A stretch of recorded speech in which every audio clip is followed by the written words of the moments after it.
ఈరోజు నేను liver fry చేయబోతున్నాను. ముందుగా స్టవ్ ఆన్ చేసుకొని ఒక కడాయి పెట్టుకున్నాను. కడాయి హీట్ ఎక్కిన తర్వాత 4 స్పూన్స్ ఆయిల్ వేస్తున్నాను. ఆయిల్ హీట్ ఎక్కాలి. ఆయిల్ హీట్ అయిన తర్వాత ఒక 2 పచ్చిమిర్చిని చీల్చుకొని పెట్టుకున్నాను. ఒక చిన్న ఉల్లిగడ్డ తీసుకున్నానండి కట్ చేసి. ఇందులోనే కొంచెం కొత్తిమీర కూడా వేసుకుందాం. ఇవన్నీ మంచిగా ఫ్రై అవ్వాలి. ఉల్లిగడ్డలు మంచిగా ఫ్రై అయినాయండి. ఇందులో మనం లివర్ వేసుకుందాం. కట్ చేసుకుంటున్నాను.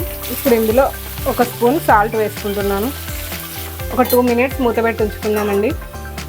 ఇప్పుడు మూత తీసుకొని చూస్తున్నామండి. ఒక 1/2 స్పూన్ అల్లం వెల్లుల్లి పేస్ట్, పసుపు, ఒక 1/2 స్పూన్ ధనియాల పొడి, ఒక 2 మినిట్స్ మూత పెట్టి ఉంచుకుందాం. మూత తీసి కలుపుకుందామండి. ఒక చిన్న స్పూన్తో 2 స్పూన్స్ కారం వేస్తున్నానండి. ఇందులోనే ఒక 1/2 స్పూన్ చికెన్ మసాలా వేసుకుంటున్నానండి.